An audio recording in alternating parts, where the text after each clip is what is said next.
Well, now we've made it to the big time. We are back today to face Besiktas in a second qualifying round in Europe. We have got a real opportunity to cause a big shock tonight, but it's all going to rest on the home leg, which comes up first. Will this be the end of our European run, or can we keep helping Northern Ireland to fly the flag on the European stage?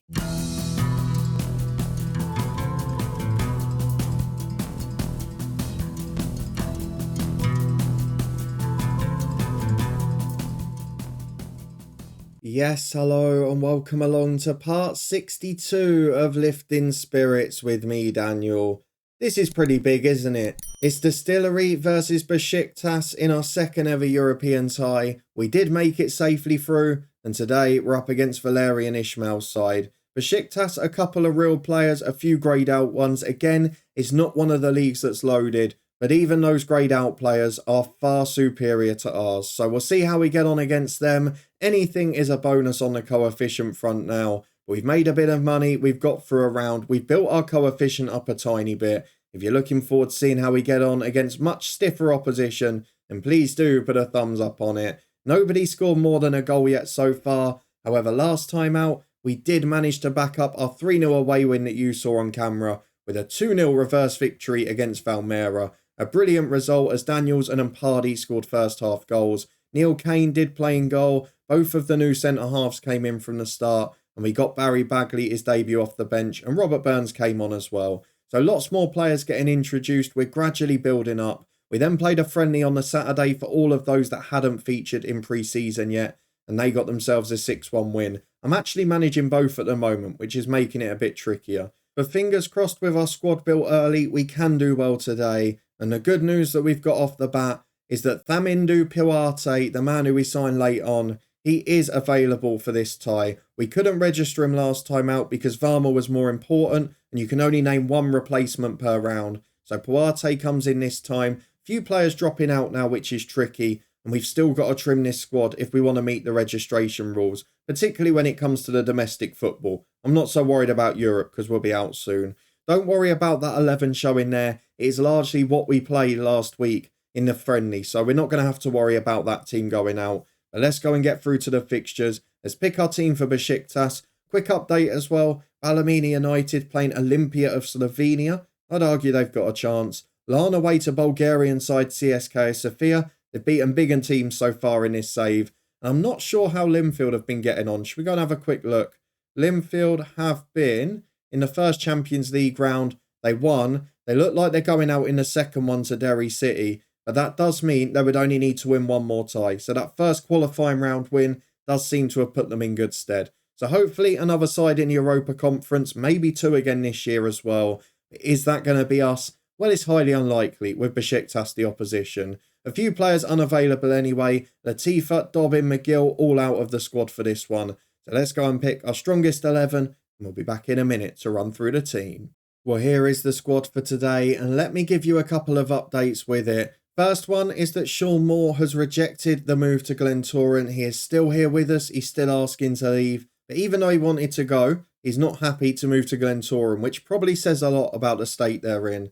We're also looking at Piwate in the squad. I'm not going to start him straight away. We're going to give him the first game off the bench, slowly introduce him. But at the back this time, I have gone for Jake Cooper. I have gone for Neil Kane in goal. We're gradually integrating a few more each time. So with that in mind, is Neil Kane starting between the sticks today. Wood and Bell the fullbacks with Williams and Cooper as centre-half. Daniels, Whitehall and Griffiths the midfield three. Varma and Ampardi the wingers. And Jonathan McElhatton, the goal machine up front. Now officially the joint weakest player in the starting 11. Cooper's rated slightly better. I'm not listening to that. The goal machine stays in the team. Let's submit it and see how many we lose to Besiktas. Well, a small bench for Besiktas today, but a couple of very good youngsters in the team and Valerian Ismail at the helm. They're so good by comparison. We've told our lads to enjoy themselves. They're massive underdogs, but still, there's an opportunity if Besiktas have an off night, particularly in the home leg. And maybe if we could sneak a draw or keep it tight, it would be a proud night for Northern Irish football. We're having to play at Windsor Park. This is the normal problem, as we've got the music on again, because of course our ground is not suitable for requirements once we get to the second qualifying round. Not sure why it doesn't seem to affect the first one. I'm pretty sure we played at our own ground last week. We'll check that in a minute, But now we've got Besiktas. Into the first half we go. Well, I've done our usual trick from the top 3 professional sides in Northern Ireland. We've dropped to cautious. We're going to try and hit them on the counter-attack. And here's Curtis Bell nicking the ball for Varma. Over the top to McElhatton. This is the counter we talked about. Jonathan McElhatton in. We're beating Besiktas 1-0, everyone. Enjoy it while it lasts. Enjoy it while it lasts. Jonathan McElhatton, still the goal machine. That's why he starts ahead of Cooper. As Bell's got it on the left-hand side. Throw into McElhatton. This is where FM, and I do complain about it at times, as Jim Wood's headed in as well. This is where FM gets unrealistic, because at times, when you're playing the top sides, they just collapse away from home. And this is no exception. Besiktas should be wiping the floor with us. Even the greyed-out players they've got are superb, but the real ones are Championship Premier League level. I have no idea how this happens, albeit we've been outplayed. We've only had the 2 shots on goal. Both of them have gone in and things like that. Just inexcusable. As Varma out to Mpardi. To Whitehall again and Mpardi. I've remembered the things that annoy me about Europe as that was offside. We'd expect a big comeback at home. But we've seen it over many years and many saves on this channel. Away from home, the bigger sides in Europe. And I know a few of you mention it in the comments as well. They don't show the ambition and it costs them. They've had a lot of the ball. They've had as many chances as us. It's just that we've taken ours. We say well done to the lads. They've been brilliant. They can only beat what's in front of them. It's been a really disappointing night from Besiktas. And I'm almost disappointed that they've not put up an effort. As we return, chasing a long ball over our defensive heads. Jake Cooper goes and gets there though. Plays a long one forward, which McElhatton loses out. In go Besiktas. This is better. On the attack, it's just wide. But that's the first time they've really carved us open. We did not look like we could handle that.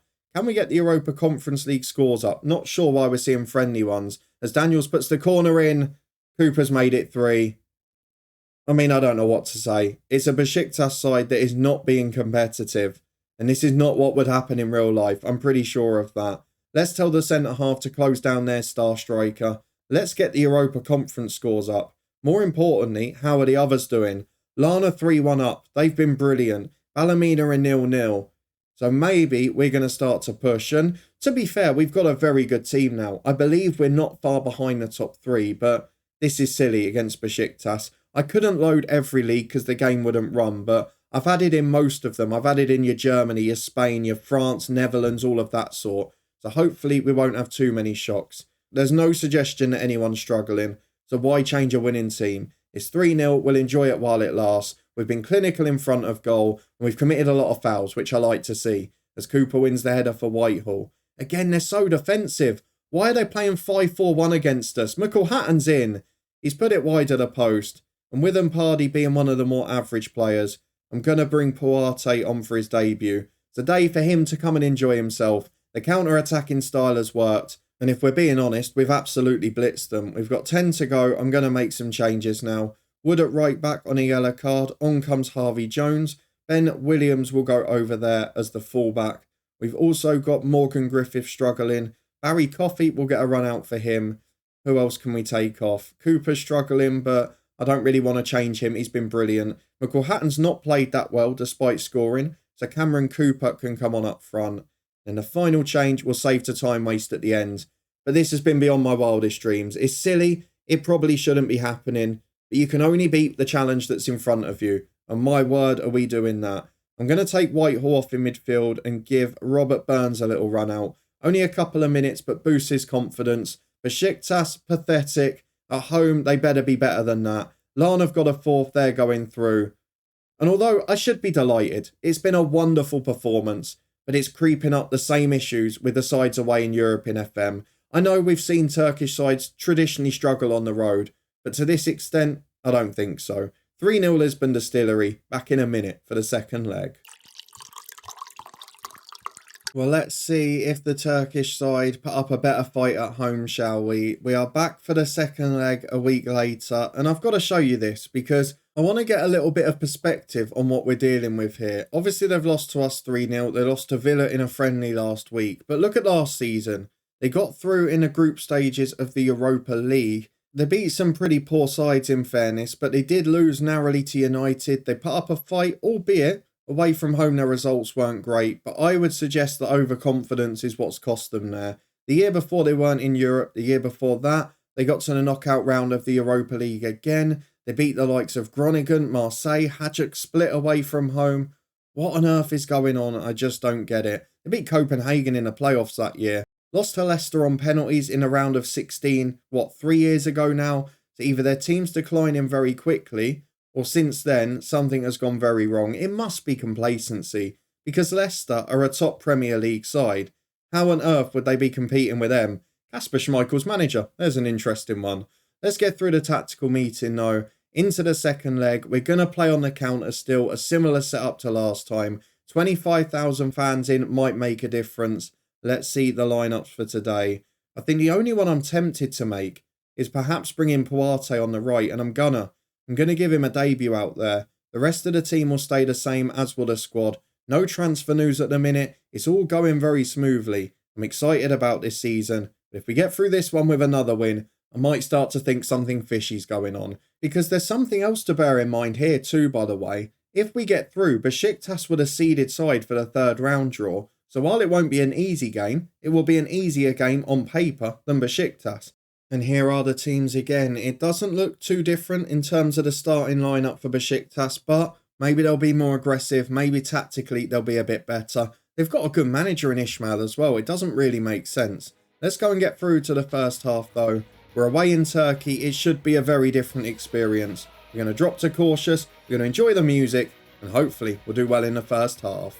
I didn't realise the music played throughout the first half as well if you skip through the start, which obviously isn't a good thing that we need to remember for the future. But if half an hour gone, it's been very quiet. There's nothing happening. The music's just continuing all game. Have I hit a glitch? We've got the Europa Conference music backdrop throughout all of the highlights. Enjoy the music. It's finally gone. As Turka picks it up on the right. Quiet half an hour. The music system's finally stopped. And Neil Kane tips one over the bar. Besiktas have been better. We've been on the back foot. We don't look like we're under big pressure. It's into the front post. That's an awful corner. McElhatton clears as far as Puarte. He loses out. Down the left it goes for Besiktas. Jim Wood is up to Puarte again. Besiktas keeping the ball better. How are the other sides getting on at the minute? Want to see how Lana doing. They should be through already. And then a big one is Ballymena. They were 0-0 last leg. At the moment though, it's a great start to the season for Northern Irish football. And I think, rather worryingly, we're going to get through here. And it is so undeserved. But to be honest with you, the way that Besiktas played in the first leg, it's frightening. And what's worse, we're at the other end now with a corner. We might win on the night as well. Jake Cooper has just headed in another one. I am almost speechless. It is 1-0 Distillery, 4-0 on aggregate. What on earth do you say? I know that the league's not loaded, but they're a 3.5-star professional club.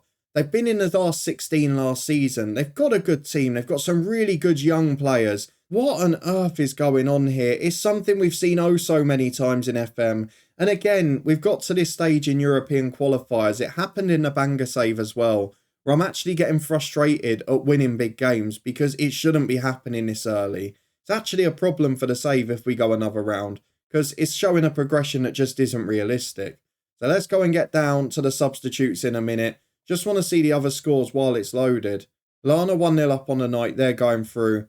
And the screen's too dodgy to get to Ballymena. So we'll leave that for now. Let's go and make our subs with 20 left. Puarte has had a poor debut. He'll come off for Impardi. Lewis Scott on the left for Brian Varma, who's booked.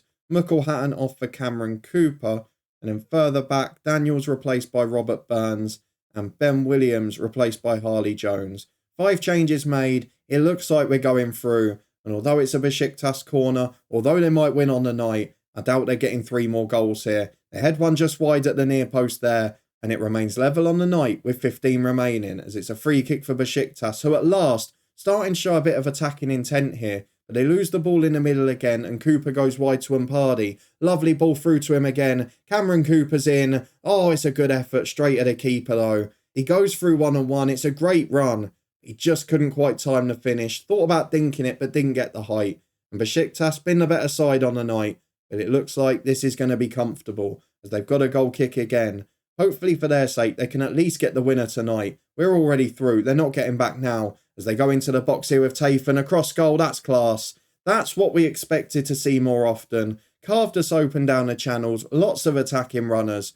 2-1 Besiktas on the night. It is 4-2 on aggregate. We've got to be careful we don't create a grandstand finish here. But the fact we're even talking about getting through against Besiktas is everything that is wrong with this at the minute. As Griffiths gives the ball away, we're starting to look tired. Jim Wood clears downfield. Who's going to get there? And Pardy will chase, but he doesn't make it. And now Besiktas are on the front foot again. 70 seconds remaining. And they've scored again. Out comes the time wasting. We have got 1 minute to cling on. They've put up a fight at home. It's been a very different game. But I think we're just going to do it. Fingers crossed we can cling on now. At least I guess it's been a bit more realistic than dominating, than winning comfortably at home. But the away leg was inexcusable. We somehow get through to the next qualifying round. We should get an easier draw because Besiktas were seeded. So let's go and see who we're facing. And of course, it will be the next episode. But I'd be really interested in the comments to get your thoughts on that, because I've shared my frustrations over the years. And I know the league's not loaded. I know that's something we mention. But we've now got a lot of the top European leagues loaded. We still had a fair few real players from Besiktas, and they're so much better than ours. It just leaves me with an uneasy feeling, because you can't load every league in the world. We'll go and continue, we'll look at the schedule, but let me know your thoughts on that in the comments. Well, Ballymena United have gone out of Europe, Larne have got themselves through, we've got some more money in the bank, and we've got a bit of a reunion with an FM22 title battle last year. In our rebuilding Helsingborg save, we came up against Norrköping a little bit, and they were a side that were always competing for the title. They are a decent team from Scandinavia. They're not quite as good as Besiktas, but again, they should be better than us. We'll wait and see if they show any ambition away from home. It does mean that we're going to be playing European football into the start of the league season, so games getting rearranged, knocked all over the place. But for now, the focus will be the next two matches. Norrköping are the opponents. It is the third qualifying round in Europe, and albeit by the skin of our teeth in the end, we remarkably get past Besiktas. But let me know in the comments your thoughts, what we can do to try and make it a bit better without having a PC that can load every league in the world. We've got a lot of the big ones loaded, so hopefully there will be a point where those shocks start to stop. But they got to the last 16 last year. They're still a very good team. If you did enjoy the shock regardless, then please do put a thumbs up on it. Some great goals, some great performances, but in the end we were probably a little fortunate. And how do you think we'll get on next time? Because arguably, we're facing a weaker side on paper, albeit a side that we've got history with on this channel. If you want to see how we get on, then subscribe and turn that notification bell on. Fingers crossed the Northern Irish flag will keep flying across multiple clubs. We'll be back in a couple of days to find out if it does, but in the meantime, we'll be back with a head coach tomorrow. Another interesting season in that one. You can check the latest season out in the eye above. There's also links up there to the football podcast and the Twitch channel too. But a massive thank you for your support as always. It is really appreciated. And I'll see you back here in a couple of days' time to see if we can continue our remarkable exploits in the Europa Conference.